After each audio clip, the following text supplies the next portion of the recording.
NFL Week 11 betting market outlook. I'm Brett Matthew, along with my co-host Judah Fortgang. Whoo-wee, man, well through half of the season now, and it's definitely been a long one. We've had a couple choppy weeks now, 3-4 in a row in circa 2-3s, 1-3-1s, 1-4 last week. Still continue to be very successful in kind of what we specialize in, which is live betting, angling into deep out of the money plays, and looking for opportunities to capture mispriced risks, especially on game day and through those game trades. What are your feelings here as we sit Yeah, in November 17th? it's almost strange because we've been so successful live betting, and my bottom line looks real good. That it's weird to think like actually Circa's really been a disaster. Quite frankly, over the past couple of weeks, and we got off to such a hot start, and I kind of just assumed like, oh, okay, like our worst case scenario is 3-2 because that's kind of what it was for basically the first half of the Yeah, 4 season. or 5 weeks in a row. Yeah. So I mean that part it's on the one hand comforting in that it's not a if my handicaps are off, then like all the money's gone and everything loses. Right, I can still be profitable doing that. But the other point, it's like, well, why am I being profitable in one of these aspects, and am I not capitalizing in Circa? And that part's been, I guess, a little more frustrating. But it's just means for further research and kind of introspection, and they're different contests. Circa is not the same as betting, and No. diving into all that is almost exciting. And To even study more research. so, pre-game betting, which is really what Circa is, and obviously it has a whole nother element of the game theory, the static lines, etc. But you have contest, you have pre-game betting, and then you have live betting, and all three elements are different strategies, different skill sets, and there's the most overlap between kind of contest and pre-game. And again, there's the nuances and the different distinctions. But live betting is a completely different beast. Way more control, as we've talked about before, requires discipline, durability, trying to anticipate and predict game scripts and understanding when to capitalize on the volatility intra-game. None of those are obviously relevant when it comes to pregame betting. And pregame betting, I mean, again, is this is why you see like really good bettors again have good seasons and have miserable seasons. Because it's just, I mean, it's like betting on betting. Because Yeah. just even when it's live, it's hard to predict what the next thing is that's going to happen or how the game's going to materialize. But I feel like you have a much better sense of how things are going to go or whatnot.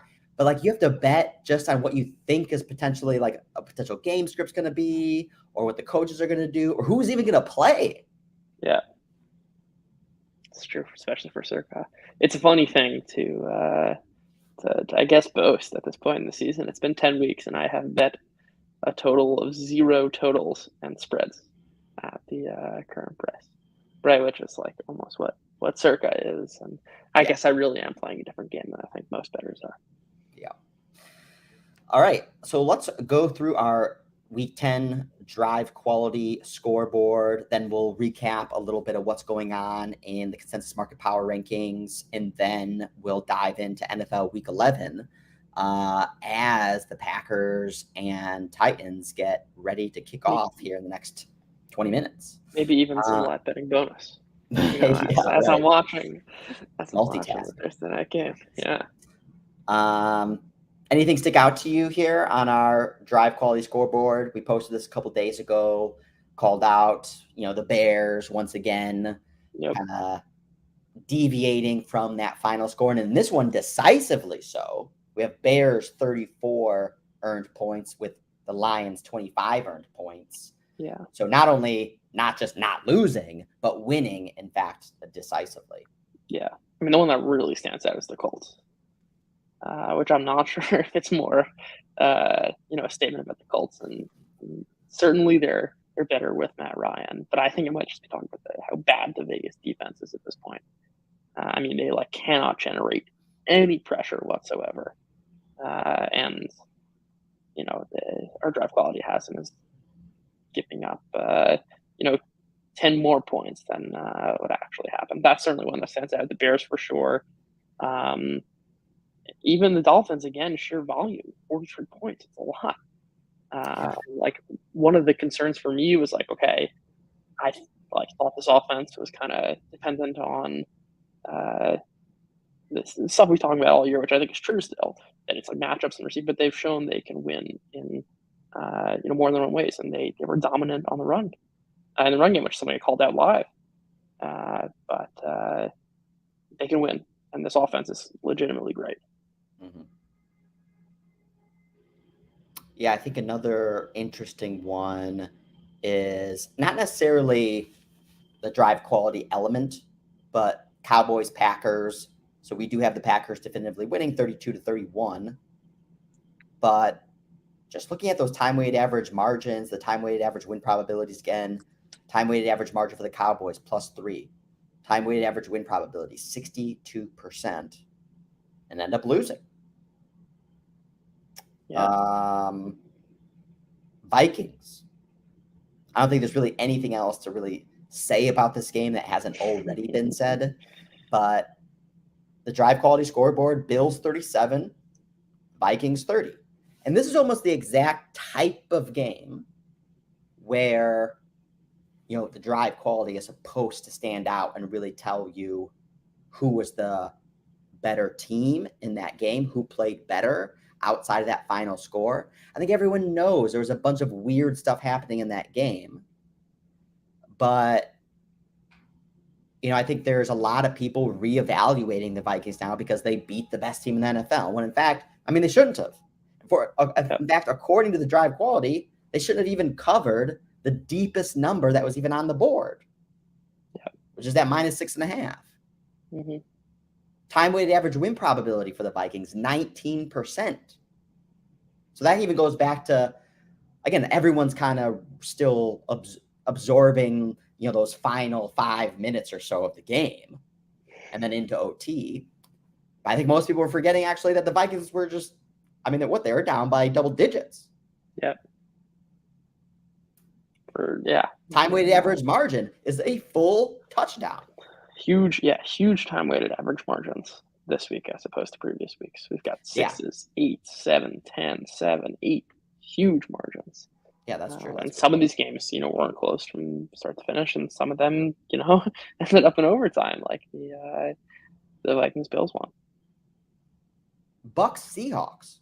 Drive quality, Bucks 30, Seahawks 19. So, in fact, a larger delta there than even the realized score. Seahawks -8 time weighted average margin, time weighted average win probability 21%. What did a lot of the market miss on this game? The Seahawks wouldn't be able to generate any pressure.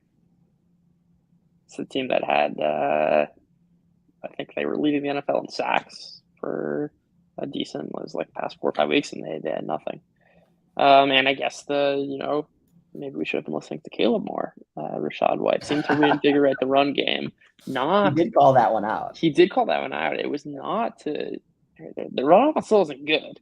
It just wasn't a disaster like it had been. Now that you had to bring it up, I'm still not upgrading the Bucks. I don't think they're particularly good. Maybe it's a tone down on the Seahawks defense, which was showing signs of life, and a good reminder that defense really does fluctuate over the course of the season. And buying into short-term defensive trends is probably a losing strategy. Yeah. I think it's also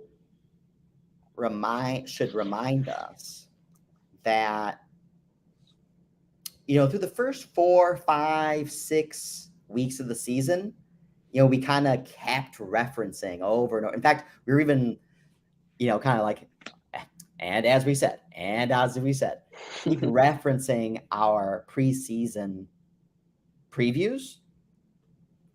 And I feel like actually we got away from that as we got towards midseason. And I think, in fact, in doing so, we've forgotten about a lot of the things that we talked about, which was the volatility of teams, and also how you have this kind of first half, second half phenomenon of, wow, there's some team kind of really breaking out of what preseason expectations were. Mm-hmm. And then as you got to that middle half of the season, there was like this reversion back closer, not always, but closer to what the preseason priors, in fact, were. And I'm not saying that this is what's going to happen between these two teams, but I think, and again, there's always an element also too of just being unlucky and whatnot, but a little bit of buying on the top and, you know, selling the bottom. It's very rarely a straight line up, especially for a team with such low expectations like the Seahawks. Again, they might end up towards the top there, and I wouldn't be shocking for them to, you know, win a playoff game. But it's not a straight line. That's just, it's like a linear right up. I don't think that's true, which is a great call out. Yeah. And I think the other thing is, like, what was a game this week where, I mean, I think maybe even the Cowboys and Packers was a game where I feel like there was a lot of people just scratching their heads, where it's like, how did this happen? I can't believe this like kind of materialized. And there was a lot of conviction in the Cowboys. We picked the Cowboys last week as well. And again, a little bit of reversion back towards, and again, the Cowboys are still down by 14, but in that the Packers were down by 14, but in that fourth quarter, you started to see the Packers come alive in the sense of like what you thought they could have been were at the beginning of the season, establishing the run game. And actually, this was like actually a weird game script. I don't think they've done it so far. No, it's also the key was that they were having a receiver get open downfield for the first time. Right, like Christian Watson really came through in that game. And I was texting you during the game that I liked the Packers. Yeah. That like the wheels were kind of turning, even a little bit towards the Buffalo game and like the Lions game, which is a bunch of red zone turnovers. But like once the receivers start to get open, where the rest of the team is still pretty much in place. Mm-hmm. That I really think they needed a guy like Watson to emerge, and it's yet to. And I guess we'll see in a couple minutes from now. But it's not a guarantee that's going to stay that way. But if it does happen, right, I can see them kind of regaining that form. Mm-hmm. Yeah, and that's actually a good call out as well. Yeah, when you were texting me that about the Packers, actually not too deep even into that game. It was when the Cowboys were still winning, and the fact that it was, I think this is one of the reasons why, too, we're so effective at live betting as well, is because our pregame theses is exactly that's what they are. Like this is what we potentially like. This is our working draft of what we think is going to happen in this game. But once we see like counter evidence to it, or some kind of expectations start to kind of not materialize in game, I mean, we'll abandon that quite quickly. And adjust. You'll sink. Yeah. And it's like, there's no pride there or anything, but it also goes to speak towards the real element of conviction in any pregame bet, which is once you start to see counter evidence in the game, like we'll quickly just like, all right, this scrap that, you know, and like now it's like a totally new reevaluation here because that's not going according to plan. And it's not like you just flip the script and you just jump on the other side either. But it's about like once there's kickoff, all right, you're looking for certain things to happen. And if those things aren't happening, then you need to start basically a fresh evaluation of the game based on, again, the tenets of what you understand about these teams and how you expect them to necessarily interact with one another. But, you know, I think we do a really good job of not being stubborn and holding on to some sort of pre-game notion and just forcing the issue in game, even if it's not playing out on the field. And that was a great example of that. Yeah. But yeah, was a very successful Sunday. Wasn't our most successful. If the Saints, when we were live betting, the Saints was pretty much the biggest loser, I know, for my book. Yeah. I was going to say Monday night for me at least made up for it. I had my best live betting game of the season. Everything. I got pretty lucky at the end. Oh, yeah. But I was at least in position to get myself there. But I hit the plus 10.5, the money line, the all-up line. So you were one of those beneficiaries of that garbage touchdown. That garbage touchdown. That's true. Although even without that, it would have been probably still my best night. It was just. But you had a little bit of a rocket flare. Yeah, there. And I think it was also like a real good example of what a live betting process looks like. Yes. And I did write that up on Throw the Down Ball. But yeah, the Saints. That was the one. If we can sneak in a little bit of our Sunday night filth on Thursday night, the one thing that didn't exactly go as planned. Yeah, we had. I had the Saints +7, +6.5, and that was another one where I just feel like we fell a little bit asleep at the wheel because Saints were down 10, and that's when we were buying them. And then they come back, tie the game, and the live line came all the way back to like Saints -1, -2. But there was no flirtation even with kind of locking in any gains or hedging or anything like that. And then it kind of slipped away. And I think really all the way there until the end. So even like we were kind of still expecting the Saints to do something. But I don't know. I wasn't really watching it even that closely. I don't know if you were necessarily either. And we probably should have, since I know it was one of my bigger Sunday positions, but I was like way too content in that position. Yeah. All right. Week 11 consensus market power rankings, top 10. Chiefs, new number 1. Moving up 1 with the Bills losing at home to Vikings. Rightfully so, I think. I said rightfully so.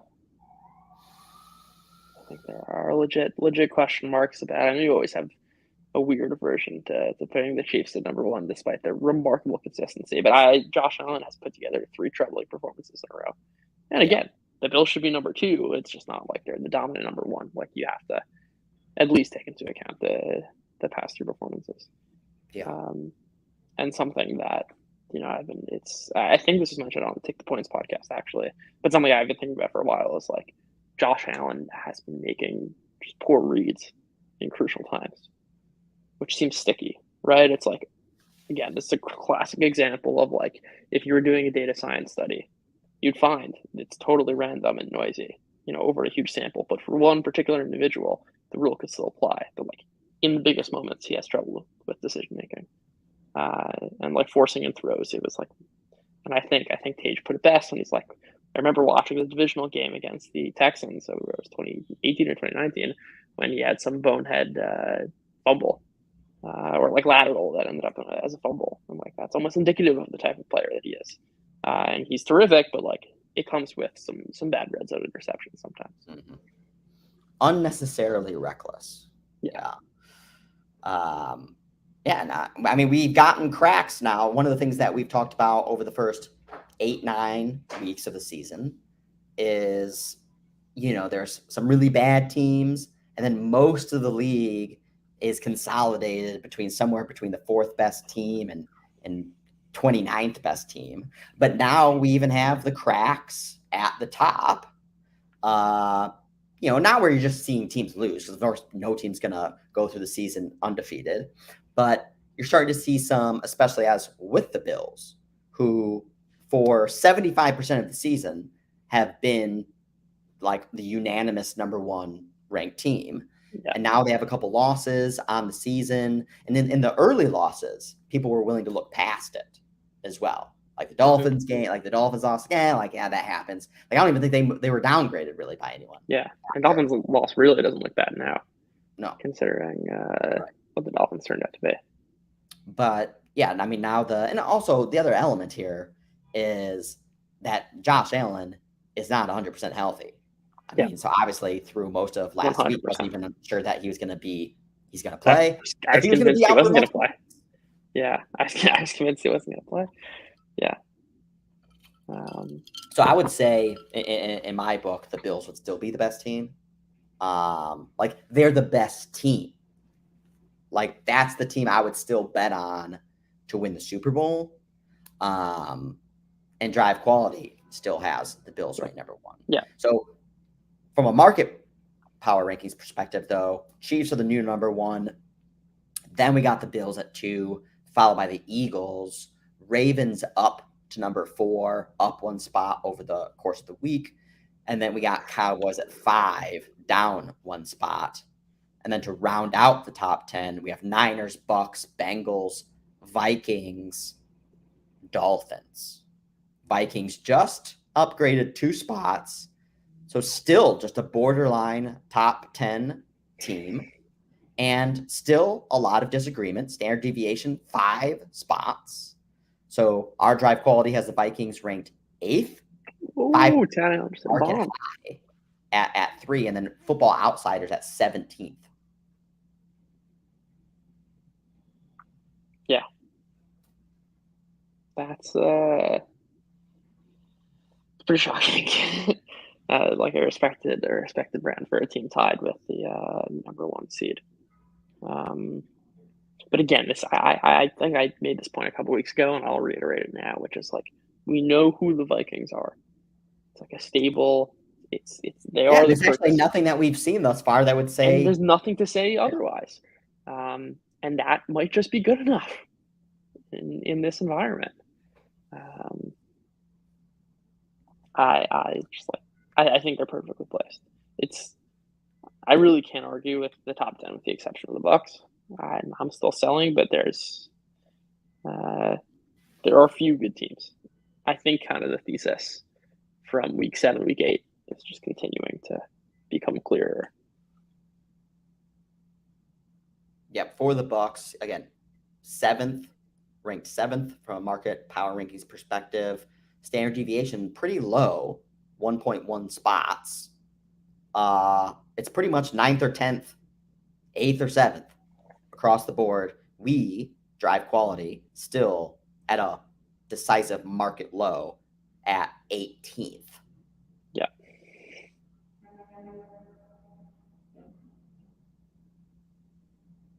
Cowboys, we have them as a borderline top 10 team at 9th. I'm very, very skeptical of the Cowboys. I'm pretty skeptical of the Cowboys too.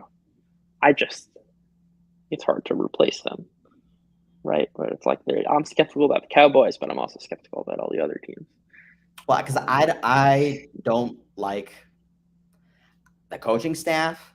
I'm not a fan. Like, Dak Prescott, like, continues to just show up, but then not show up. Like, there's no consistency there whatsoever, year after year after year after year now. Yep. The defense is losing steam. Certainly not what it was at the beginning of the season. Yeah, I think they're very, very vulnerable on a week-to-week basis.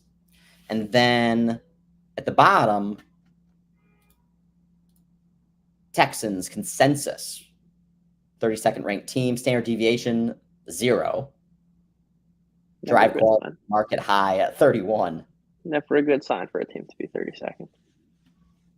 This is a buy sign, though. This is almost unanimously every single time been a flashing buy sign with respect to just being oversold. I don't even know who the Texans. This has definitely been my week of least been like extremely busy on the sidelines this week. I don't even know who's playing who this week. Yikes. So as we go through the slate, it's literally going to be like some of the first time that Tennessee's. I'm seeing it. Yeah, I was just gonna, give you a little. Tennessee scripted is just absolute dynamite. Drove right down the field in the beautiful Green Bay snow. Oh, snowing. So what's the live line now? That's a good question. Packers plus 3.5, all the way out to Packers plus 3.5. Whoa. It's too much. It's too much. It's Tennessee on script every time. It's juiced minus 125. Yeah, I take that money line here if I'm playing it.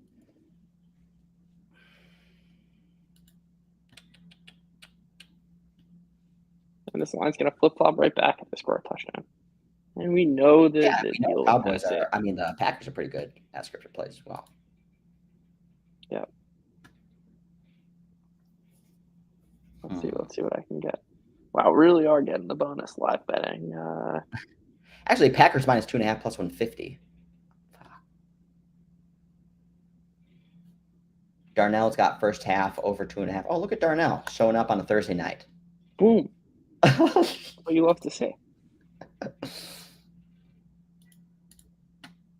Yeah, FanDuel has it at 2.5. I don't love the Packers even to begin with, but I mean, now down to 2.5. That was fast. What happened? Nothing happened. They just probably realized they were overreacting. Yeah.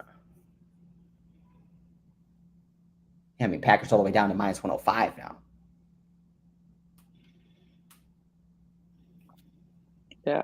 Arjun just had a good call out to Green Bay scores here, get the live under in the game. Oh, heck yeah.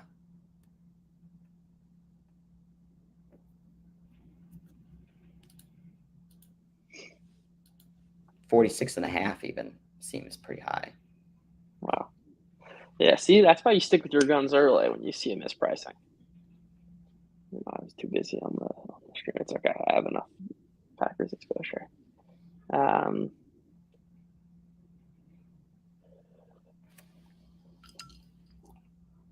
there's always room.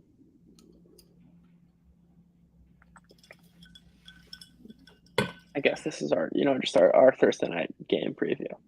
This is our a little live that will totally be outdated by the time this is release this podcast. But it's a bonus for those who are joining us. That's the way to approach it.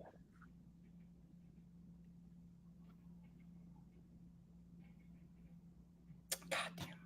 It's just because I didn't really like the Packers to begin with. Like I didn't like the Titans either. Just slightly with the Packers. I did take Dontrell Hilliard in some DraftKings lineups though. Mm-hmm. He had 14% ownership. I guess I'm gonna wait. I mean, if the Packers go 3 and out or whatever, they don't score, this is gonna move out to 5.5 probably. Yeah, that'd be a great play. Did that Okonwo, whatever, is he the one who scored? No, Dontrell Hilliard. Dontrell Hilliard was the one who scored? Yeah. Oh. Oh man. I have a lineup with Tannehill and Hilliard. That's the way to start it off. Wow, nice. Okay. Back to consensus market power rankings. Texans, Panthers, Bears, Lions, Steelers, 32nd, 31st, 30th, 29th, 28th. Bottom 5 teams. Biggest standard deviation there is the Lions at about 4.5 spots. Most of the industry analysts have them ranked as a bottom 2 team. ESPN, PFF, 538 all ranked 30th. Football Outsiders ranked 20th, and Drive Qualities more in that range of 21st. Yeah, which is, I think it's almost like a dovetail of two seasons. They started off so hot. Yeah, the Lions did, and people are like, okay, they're just back to the Lions of old. And I think most Well, people then they are went on just, the road, and then they were playing outside, and yeah, they gotten hurt, and and like our drive quality is not accounting for it. It's just the hard numbers of what's going on. Right? It's not like all the other sites are accounting for things like that. Yeah. Which is where I think the disconnect is. But the Bears ones also, our draft quality has them 17th. And this is not even so recent. Oh, yeah, wow. It's not even so recent that that Bears have been popping. It's like really come alive the last 4 weeks after they changed the offense. But they've been doing well in our drive quality for a little while now. And I think it's every bit legitimate. And the 30 ranking is way off. Anything here stick out to you? So some of the biggest weekly changes: Saints down 4 spots, Raiders down Fair. 4 spots, Fair. Packers doesn't make sense. down 3 spots, even after the win That's very strange. versus the Cowboys. People not believing in them, but again, the Packers were still ranked They're on the high. Yeah, exactly. They're still on the fall from earlier. Yeah, It just takes time to adjust. yeah. I think that's a good point. Yeah, Broncos down 3 spots, continue to look like trash, especially Russell Wilson. Yeah, And the defense obviously still looks good, but man, that offense and I paid the price for betting on Russell Wilson last week. I gotta get some clips of me talking about Russell Wilson in the preseason. That's right. Oh yeah, you nailed that one. Nailed that one. He said it literally. He is even worse than anyone I thought. Yeah. And it's like funny to think that like what if Russell Wilson was good, the Broncos would be the best team in the NFL. And that's what I was saying. Yeah, too. Yeah. Which actually, that was actually on par. That was the take. As well. Because I was saying, like, I'm like, dude, if you're right about like Russell Wilson, he's like not going to be terrible. And maybe even if he hits his ceiling, then this is like the best team in the division. I got both sides so wrong. Which is good because I got the Raiders so unbelievably right with receiver depth and lack of pass rushing. But that's all that matters, though, because that was our biggest like offseason. Yeah, I didn't bet the Broncos. And I was like, Wilson, I thought would be good. No, I didn't think he'd be elite. I think he'd be good. And I was like, the defense, they're missing Vic Fangio. Like, that's a huge loss. Whatever, they're a disaster. They're a disaster. I mean, like, this has got to be a good rule of thumb for me is that every time I think I want to leave off a team, you should give them one more week. And it's like, just when I'm ready to finally give up on the Broncos, and I've lost a ton of money on the Broncos this year, come to think of it. Like I bet it was like a teaser leg week 1 or whatever. More than the Jags? The Jags have maybe money because of all lines. That's true, yeah. I've hit 3 all lines with them this year. I made up for it. But just when you think, same thing with the Jaguars in that game, right, against the Raiders. Just when you think that it's time to give up, always give it one more. Yeah. And this was the one that let me off the Broncos, and this is the kind of spot where they kind of come back against the Raiders and win. Mm-hmm. And like if Russell Wilson can't, granted he's playing with no offensive line, but if he's still taking 4 or 5 sacks against what's left of the Raiders pass rush, forget it. Like he is complete toast in this offense. It's nothing. Yeah. And halfway through that game, you were still very, very confident, liking the Broncos. Yeah, well, I mean, my bet was looking great. Yeah, it's like, the defense is good. Great. You were counting your money a little bit there. I was counting my money. I bigly cashed that one. You were counting the money actually so early that you didn't passing yards hit. Properly. No, the passing yards hit on one play, and I was like, okay, I just need one more score.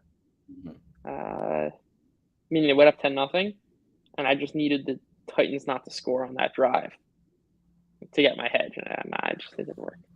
Yeah. I mean, the other thing that was for you to get the perfect price, and that's the thing. Of course. Like again, you can pat yourself in the back sometimes and say like, oh, I was really patient. And like I got the bet. The thing is like you can't always get the bottom, or you can't always get the top. I was telling myself this was the point. No, I was fine because I came in with a plan. I was like, this is the point where I buy and hedge. And like, you're gonna lose bets, but I don't want to. get. I kick All I myself know when is I took Titans 6.5 plus 6.5, yeah, which again, I left a ton of money on the table because I could have bet Titans alt or Titans money line or whatever. And this is one of the reasons why actually we bet a lot of kind of deep out of the money plays, because if you're right, then you make a killing rather than yep, just being right. And it's like, oh, well, I didn't need any of those points. It yep. turns out. But what I'm saying is I got the Titans plus 6.5, made it on the game trade. You could have gotten Titans plus 6.5 as well.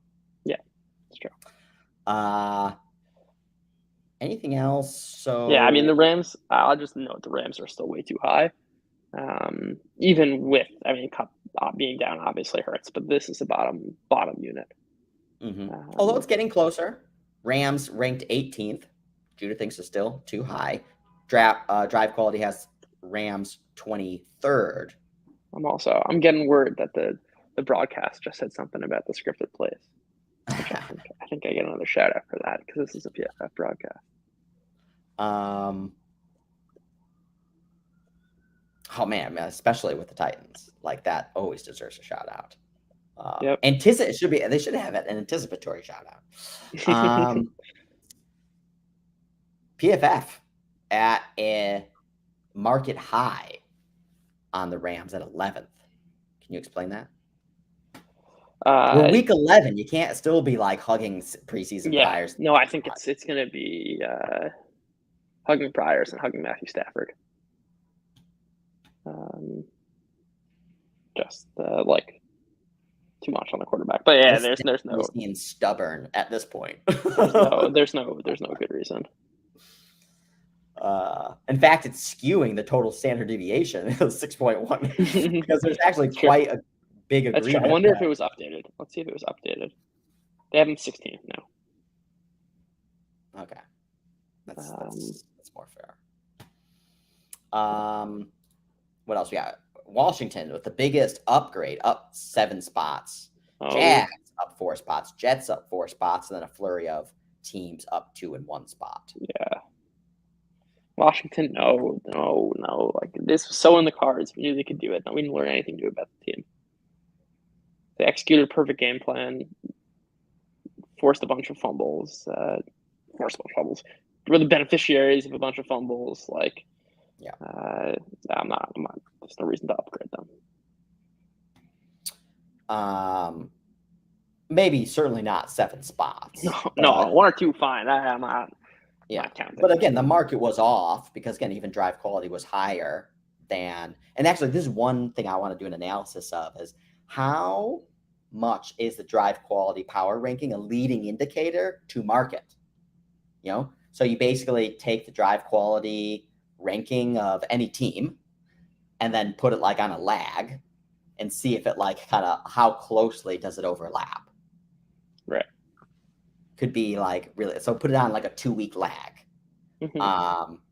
and see if actually drive quality moves in like the terminal correct direction. Yeah, so it's going to be some really interesting, especially when the season's over and kind of do some of this this analysis. It's going to be really interesting. Jags still one of the highest standard deviations, 8.1 spots. In fact, the highest standard deviation. Drive quality has the Jags ranked 11th. ESPN catching up 12th, but PFF 28th, 538 31st, still ranking or evaluating the Jags as a bottom bucket team. Largest other standard deviations: Seahawks once again, Cards, Rams, Jets, Titans, Chargers, Raiders, all there, all with almost basically 6 spots of standard deviation across industry analysts. That is your consensus market power ranks for week 11. Let's go in to the week 11 slate. Titans, Packers. Packers still plus 2.5 live, down 7-zip. Totals dropped 42.5, so that's already dropped 4 points. I knew that 46.5 was high. Browns, Bills. Browns plus 8.5 in Buffalo. The total's 48.5. Supposed to Game be a in lot Detroit, of but yeah, Game game is is what? game is in Detroit. Really Oh, off prep. Yeah, when did that happen? this afternoon, late this Oh, yeah. afternoon.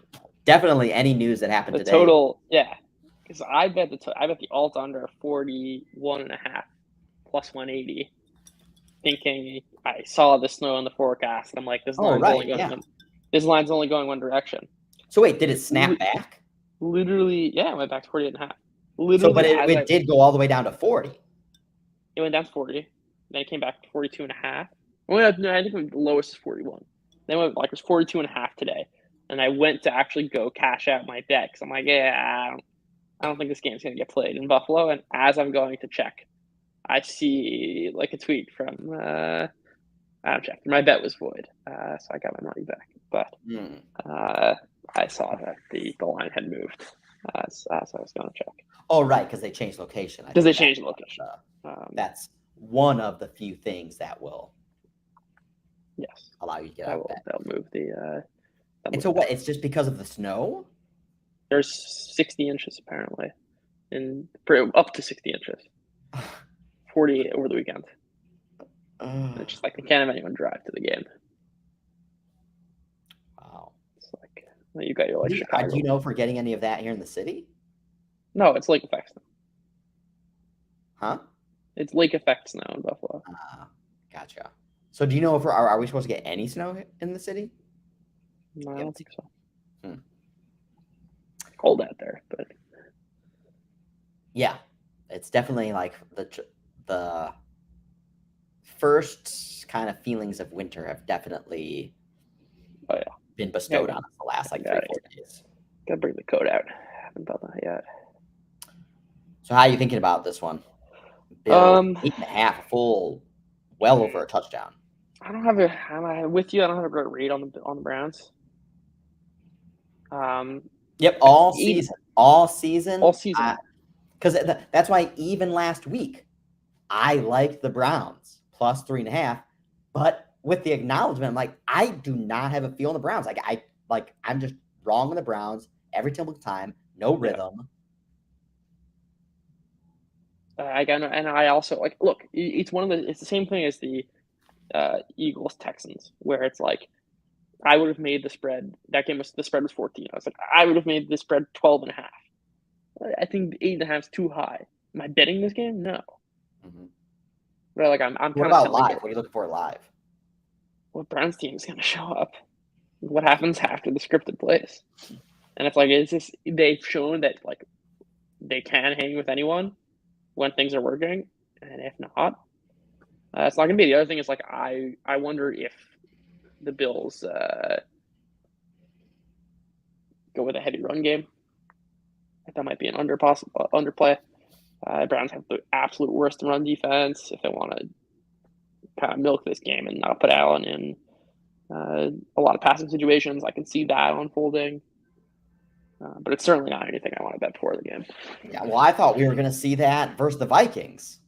And just like when we were on the game trade, I was nonstop, basically ridiculing the Bills' game plan and how they were using Josh Allen. Yeah. All right, Eagles at the Colts. Eagles -7 reduced juice on DraftKings. Total 45.5. I've been hearing a lot of murmurs that people are upgrading the Colts. How? I saw nothing. I saw nothing. 1 week change. No, there's no one. Yeah, exactly. I mean, the only change you would make is, all right, is this team going to have Ellinger or is it going to have Matt Ryan? So it's going to have Ryan. Yeah. But I'm saying that's the only different of how you would evaluate that team from a week-to-week basis. But just because they beat the Raiders, if anything, it's more of a condemnation of the Raiders. Yeah, that's what I was saying. Yeah. Anything that's what I was saying. That this, they put up 35 on our drive quality scoreboard, but I think that says more about the Raiders than it does the Colts. In market consensus power rankings, 1 week change for the Colts, 0 spots. Yeah. So. it's a different ball game when Matt Ryan has the pass rush of the Raiders, or I should say the non-existent pass rush of the Raiders, as opposed to going up against like a ferocious Eagles front. But yeah, I think I'll just take a bunch of sacks. I don't think this offense is going to be able to do that much. But the Colts defense is legitimate, and like I guess they can copy the same, game script as Washington and try and just like bleed out long drives. Like I can see that. I guess working, but like that's a live angle. Mm-hmm. Yeah. And their offensive line hasn't shown any ability to block well. But Taylor rushed for 150 yards last week. He can do it again. Yeah, and one of the things why, I mean, again, I didn't heavily bet that Eagles-Washington game really at all. I bet Washington. I saw the beginning and the end of the game. I bet Washington plus 18.5. Again, left a ton of points on the board. Again, because didn't need any of them, it turns out. But one of the things that gave me a little bit of conviction to do that was, I think it was just the prior week when Arjun was in town. We were watching the Texans-Eagles, and we're just like, the Eagles, like, we're just kind of getting pushed around, especially on the run game. Yep. But that Jordan Davis. And that's how Washington won, I was on the ground. And yeah. I imagine that's what the Colts are going to want to do as well. And if the Eagles are kind of going through some sort of mid-season kind of growing pains, and they're going to get pushed around on the ground, Colts are not a type of team that you necessarily want to face on the road. Yeah. At +7, and given that the market hasn't upgraded the Colts, again, it's just more anecdotally on the kind of the podcasts I've been listening to, I kind of keep hearing people talk about, oh, I'm upgrading the Colts. Mostly because like, oh, the Colts won a game. And most people got their faces ripped off because everyone was levering up into Raiders in that last game, which I don't know why you would do that, because the Raiders were already banged up and they're not a good team to begin with. Yeah. Yeah. Let's try and touch that one. I didn't like that. Christian Watson just made a crazy catch for a touchdown. So I guess they really are leaning into him. Yeah, it was like an offsides classic Rodgers play. They had like quick snap, Titans had too many guys in the field. He's just directing traffic, finds a one-on-one ball and throws it up to Watson. How much time's left? Still 42.5. Yeah. And they might be reviewing it. It's like a weird. I think it's touchdown. No, yeah. 7-7 or 7-6. They're about to right. make the extra point. Blocked it. 7-6.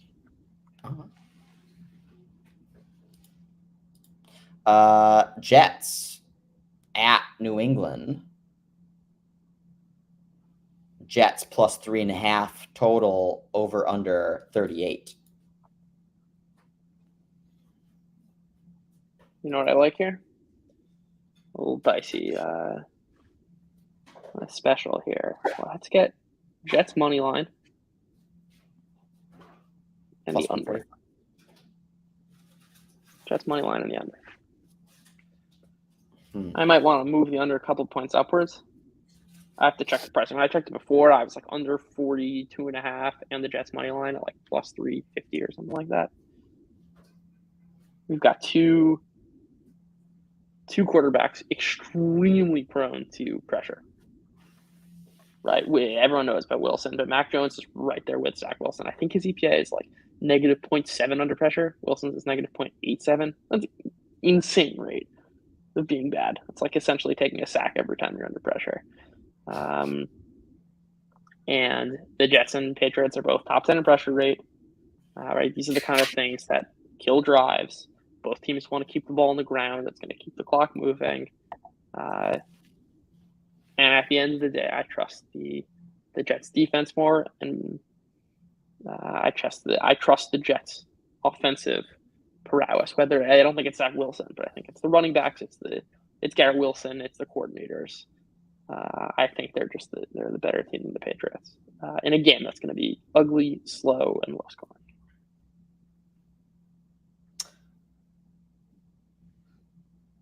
Don't hate the over under either, by the way, especially because you can get out of that in the first quarter. Both teams very, I don't very love bad on it. script. One, because I don't want to ignore or forget that the Jets are much more banged up now than they were back when Even off the you bye. made a great call on the Jets versus Packers, for instance. Yeah, this is a different scenario though. This is more like, I think it's two bad teams. I mean, not bad teams, two okay teams. And the market is saying there's actually a pretty decent lean towards the Patriots. And I'm like, no, it's more like a 50-50 game. That's the play. That's a better way of framing it and articulating it. Mm-hmm. It should not be 3.5. It should be a pickup. Yeah. I'm I'm with you. I think I like the 3.5. I think there's a big difference in this matchup, division matchup still, where I don't trust necessarily Zach Wilson specifically. Again, he showed some restraint over like the last couple games, not being a total like reckless idiot with the terrible football. against the Patriots. Yeah. Exactly. And like, I don't necessarily want to say like it's turned a corner. Yeah. No, I'm not suggesting that. I feel more comfortable with the 3.5. In fact, I think that could really come into play in this game.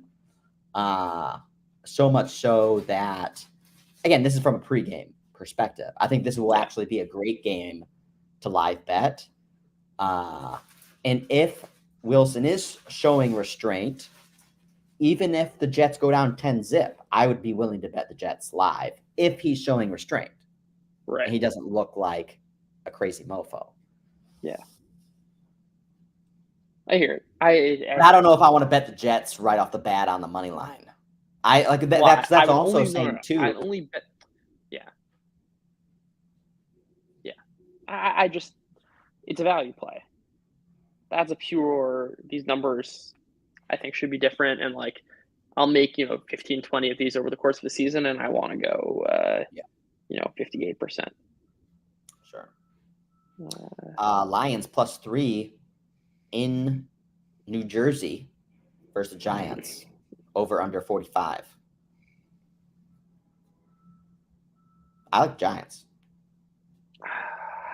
I'm conflicted here. Why do you like the Giants? I do not trust Goff. How's Goff against the blitz? Terrible. And still on the road in elements.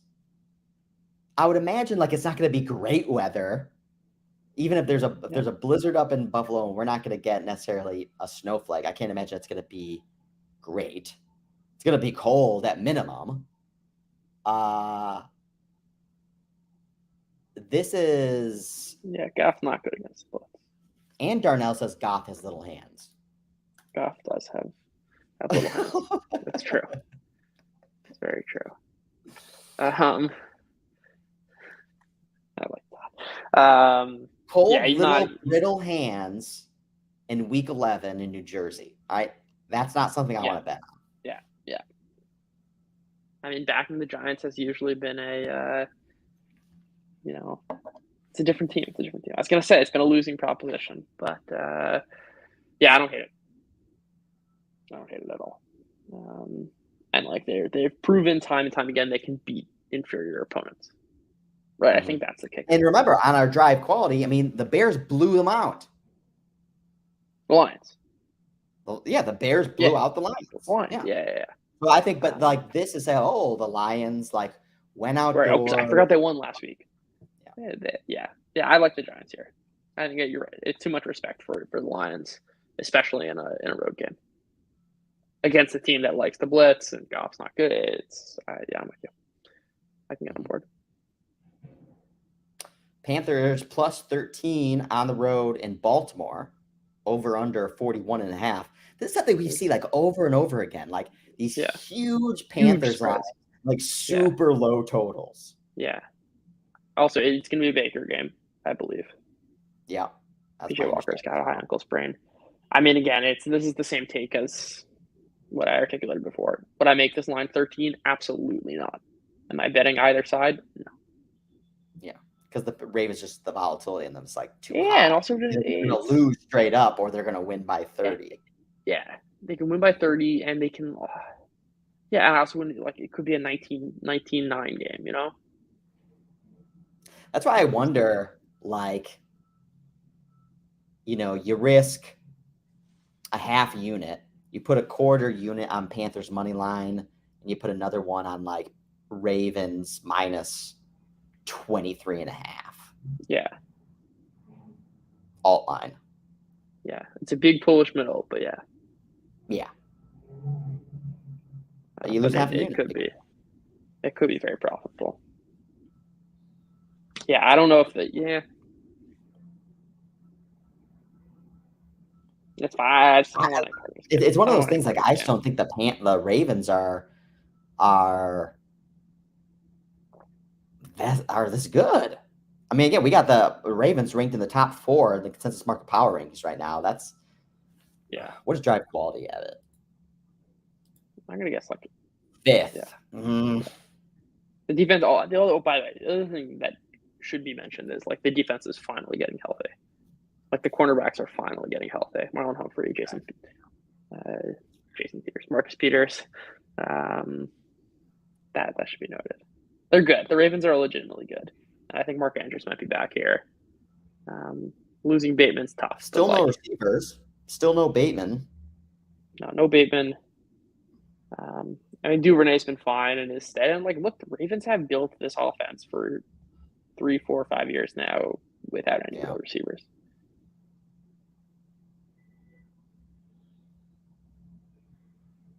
I'm Washington minus 3 at Houston, over under 41, another pretty low total. I'm surprised by this one. The total? No, just the spread.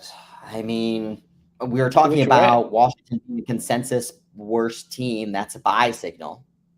No, Houston maybe that's the worst team. Yeah, Houston, yeah. Yeah. Yeah, but it's not that big of a price. Exactly, which at 3.5, it's 3 right now in DraftKings reduced juice.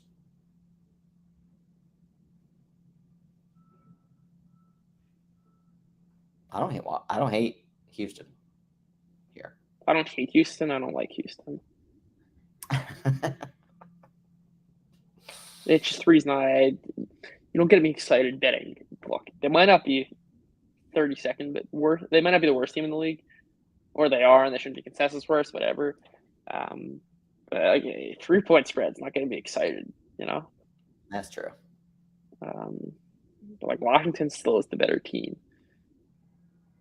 Well, because that's what I'm surprised that that the line is actually so low. In fact, and that there's being underlying support for Houston, but who's betting Houston? Right. I don't know who's betting Houston. I don't know who's betting Houston, especially when the other side is Washington, who just came off a prime time victory versus one of the best teams in the league. Yeah.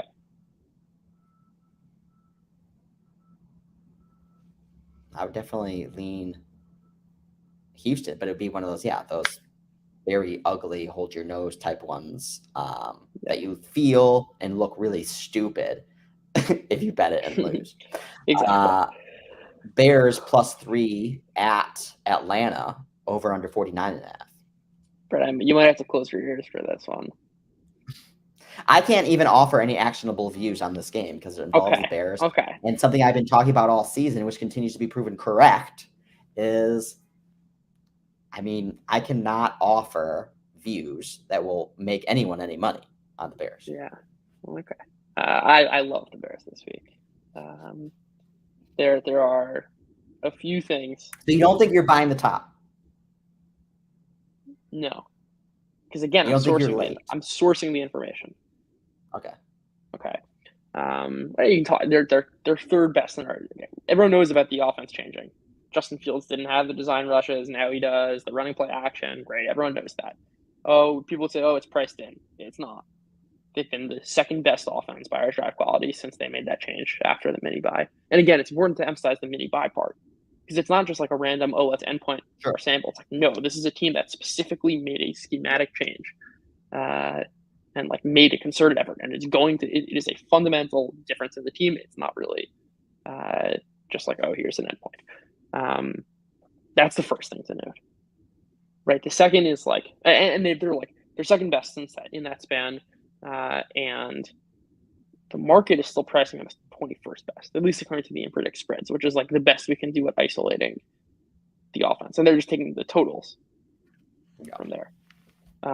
So I don't think they're moving them far enough. But that's not really what does it for me in this matchup. The Falcons insist on running the ball no matter what. Right, I have like a chart in the article I wrote for PFF, and it's just like every week they're running 15% above expected. Every single week, doesn't matter the opponent. And it's like the matchup against the Bears is almost meaningless. It's like, okay, they're not a great run defense. They're 23rd best at run defense, but like teams are still averaging negative EPA when you run against them. It's still ineffective to run against them, and like the way teams have been taking advantage against the Bears is their passing. The pass defense is dreadful. And like you've almost neutralized the matchup here because the Falcons are just going to run the ball and it's going to turn the defense into every other defense. And the Falcons are going to do the same thing that they've done the past bunch of weeks. And it's like, okay, the market is still not caught up to the pricing the Bears offense. And they're certainly, I don't think, pricing the matchup correctly, which is like in the matchup, it's like Bears bad defense that makes the Atlanta offense better, as opposed to saying, no, they're not going to take advantage of the Bears. Because they're not actually going to just knows a 71 rushing profits, way higher than anything else we've seen.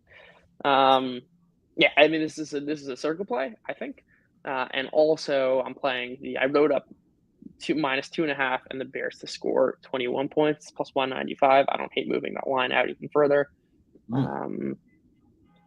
I don't see it as. I think we really have to pay attention to the last 4 weeks. Look, are they going to be the second best offense in the league? No. But I think it's way closer to second than it is 29th. Also, like our draft quality has about 17th. Huge delta. The Falcons are bad. They're bad. That's the opening there, is that the Falcons still aren't good themselves. But I'm going to make your prognostication wrong by betting on the Bears right now. Yeah. You doing the outline or are you betting the I took the +3.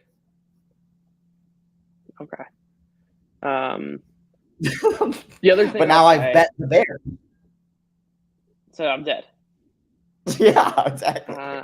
But I feel like you're betting it on my account. The other thing I just want to say, which is you brought up a good point earlier about kind of when we look back at like the volatility chart of each team. Yeah. Like it would be so unsurprising to look back on the Falcons, who ended up the season 6-11, being like, oh yeah, remember when we thought they were like kind of good from like week 4 to from like week 6 to week like 9, we're like, oh, this Falcons team might be good, and they totally fell off a cliff. Yeah, that's how I see this chart kind of going, and I see the Bears kind of creeping up. I can see that. I also think this total is very high.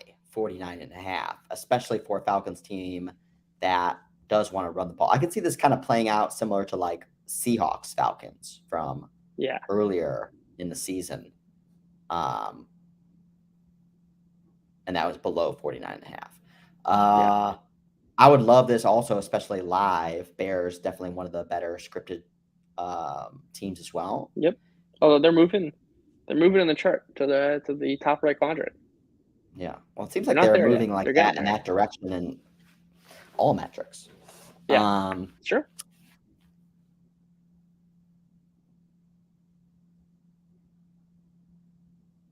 Is it the Bears, start off, go up 7-zip, whatever. This moves up and above, some of those key numbers, 51, 52, even 54.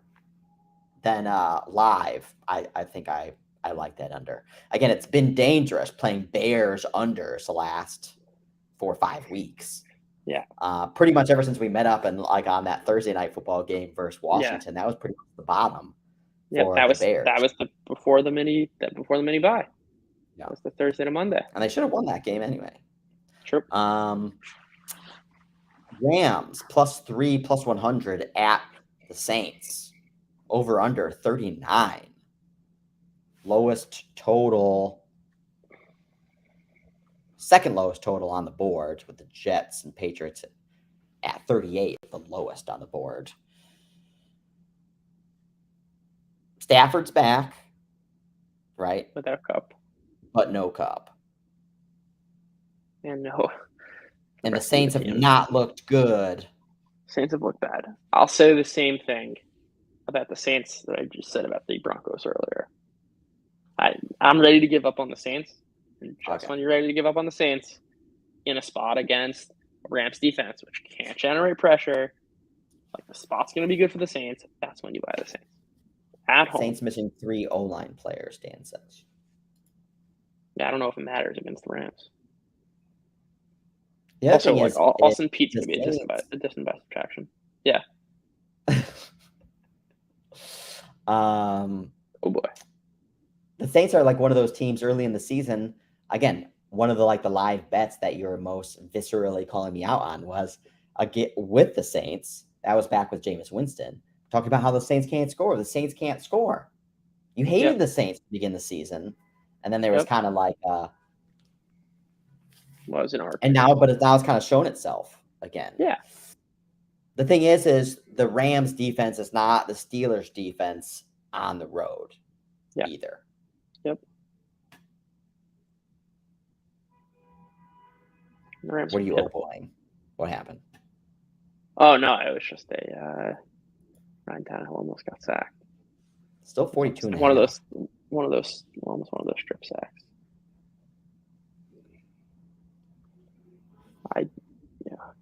13 play, 51 yard, 8-minute drive and counting so far. I don't think they'll be able to sustain another one of these. Packers. So you think it's time to bet Packers? 16 again. Yeah. Well, I'm gonna wait till after this play because they're gonna get a first down. Yep, okay. There it is. Yeah, I'll just half. Yeah, we can. Raiders +3 at Denver. 41 is the total. Are you going to be enticed by the Broncos once again? I think I'll sprinkle a similar type play to what I did last week. But I'll sprinkle it this time. I'm not going to get all, full unit on them. But look, here's the play. It's like just when you think it's time to give up, and it's a bet on the Vegas pass defense being bad. It's almost a prop bet. It's not even like I'm not sure I'll pull the trigger though. I don't know if it's worth it. Yeah, it depends on the upside. Yeah. But you can also make the same case about the Raiders, by the way. Which is like this offense was actually pretty good for a while. And they really fell off quick. But I don't want to go into Denver, the best defense in the league. And a stickier one, right? It's not like what I said earlier about the Seahawks was like a short-term stretch of success. Like they've been good, the Broncos, from start to finish. Yeah. I don't want to back either side. Division game. Maybe I want to lean Denver as well. So, it's -3 reduced juice right now. If this creeps under 3, there's been nothing to buy on the Raiders. Nothing to buy in the Raiders. No.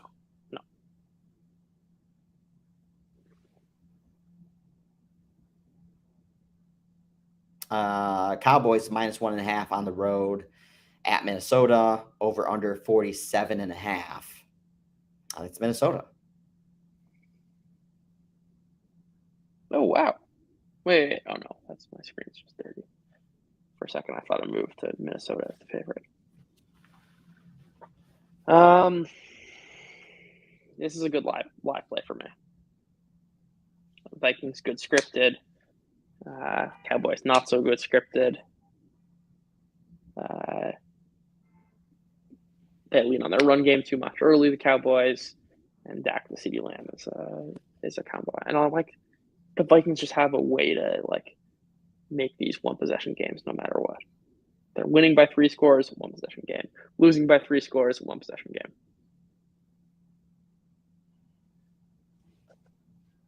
Yeah, I wish the Vikings would have actually lost, not just theoretically lost like they did in our drive quality scoreboard.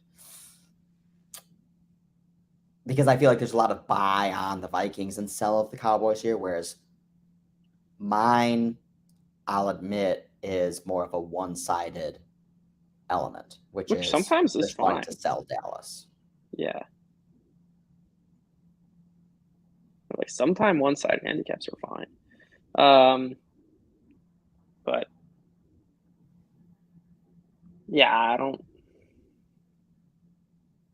It's a live play. It's a live play. I think how Dallas covers this is you have an implosion by Cousins.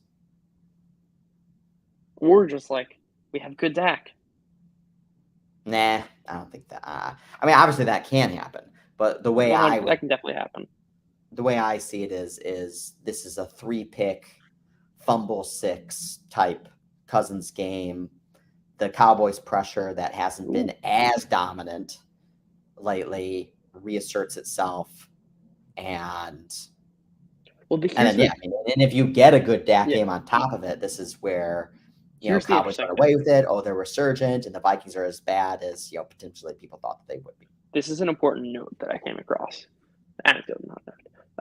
Micah Parsons was not pass rushing last week.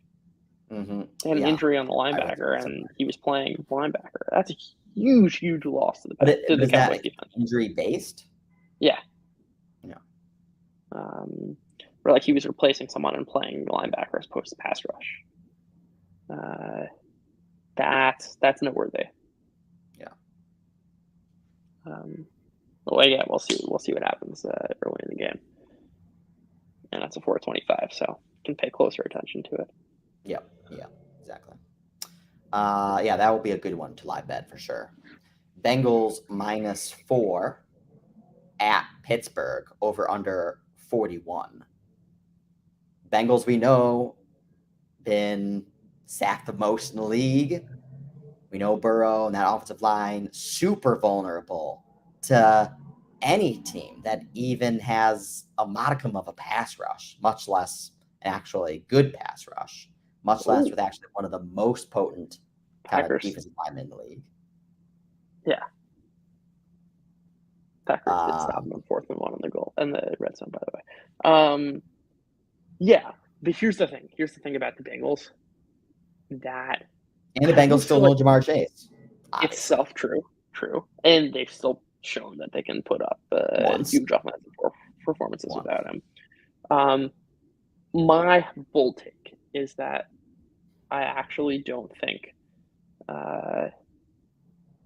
matchups matter that much on the defensive side for like people playing against Bengals. Burrow creates his own pressure, right? Where it's like almost built in. What is attractive to me is the Steelers secondary is dreadful. What I'm trying to say is that like Burrow's going to take his sacks no matter what. You got to build that in, right? It's like the fact whether he's playing the Cowboys or the Steelers, the sacks are going to be there.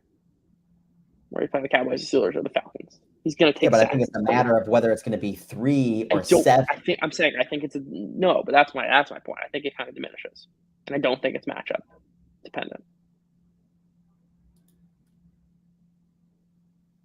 Which is something that I should look into, honestly. Like, there's a quantity. My gut feeling there is that, like, actually their returns do diminish. It's not a matter of, like, quality of pass rush. I don't think it's, like, a linear line of his sacks.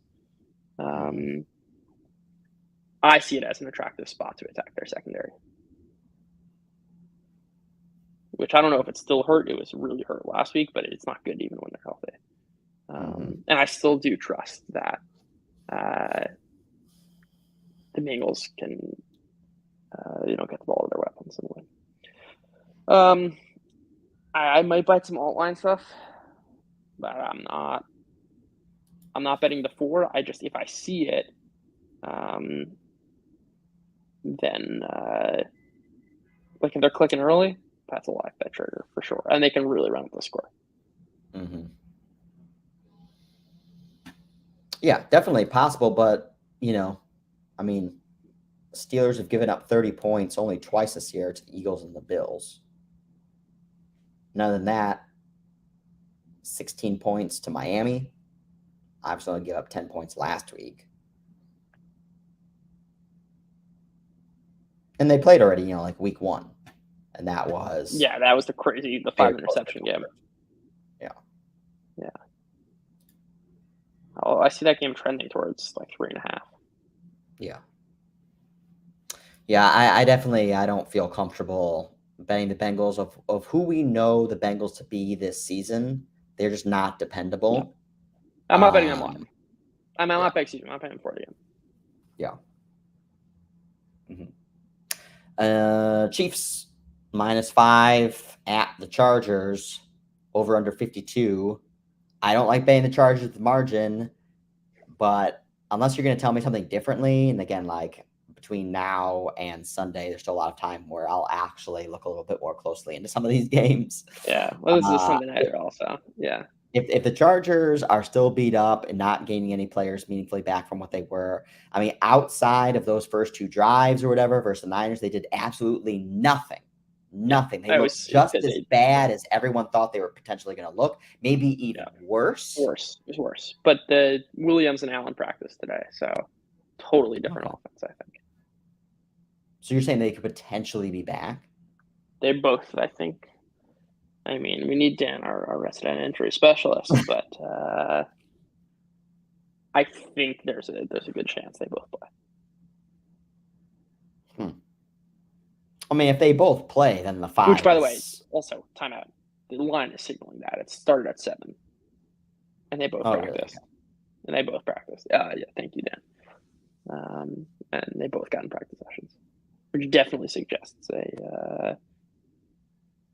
and line movement suggests that playing. Yeah, so it's a bet on a bet, which I hate. Yep, I'm not. Yeah, I like the volatility in this matchup. Yeah, I think the Chargers probably something I like for Circa at this point in time, especially. We just need to roll the dice probably with it.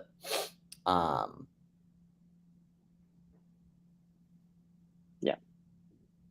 So, I mean, if they do both play, then this probably comes down to 3, if at least maybe even under that then.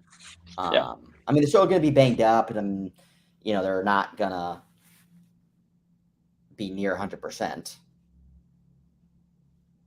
And Mike Williams is not a guy I really like when he's banged up. Well, you can't separate anyway. He's just going to make those contested catches. Right. Yeah, and KC is dealing with some injury, but I don't think it matters. This is, by the way, this is going to be Kadarius Toney season. Who's the 2 wide receivers not playing? Juju from a concussion? And I think MVS also. Yeah, I feel like all, maybe besides Juju, all those receivers are just all replacement players. Yeah.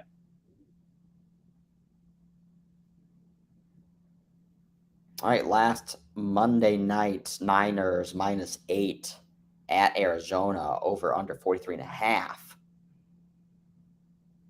Lost a lot of, I don't want to say money because we bet some like alt stuff and things like that on the cards. Hasn't been a total wash, especially last week. Really leaning heavy into the Cardinals. That really helped my Sunday big time over the Rams. That was more so a fade of the Rams and not necessarily, at least from my perspective, like a huge play on the cards.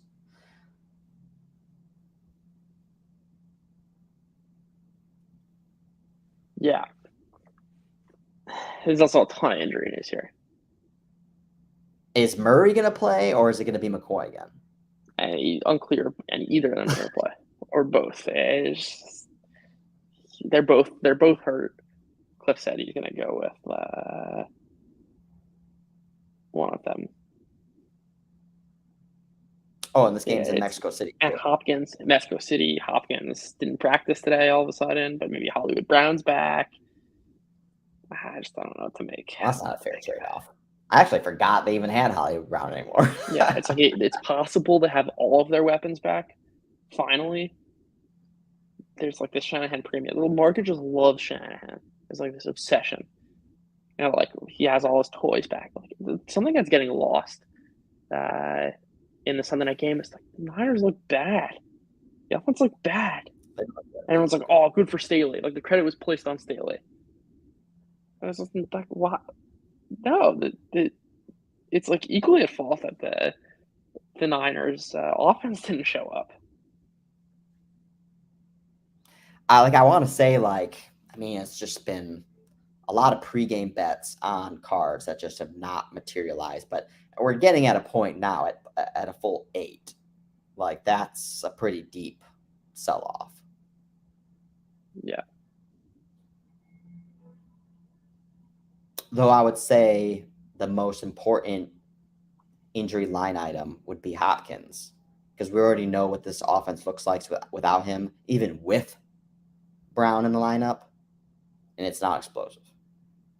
It's not potent. It's not effective. Yeah. So no Hopkins, no bet for me. But yeah, I'm not touching the Niners. No. Not with that kind of margin. No. No, certainly not. All righty. That wraps up our NFL Week 11 betting market outlook. Thanks everyone for joining and listening and commenting. Thanks, Dan. Thanks, Darnell. Looks like a pretty tough week with some big lines. It's either big lines or a lot of threes and a lot of relatively low totals once again, but I think we can scrounge up some bets. I think this is definitely going to be a week where we can definitely see some attractive opportunities live betting. Oh, yeah. Oh, yeah. All right.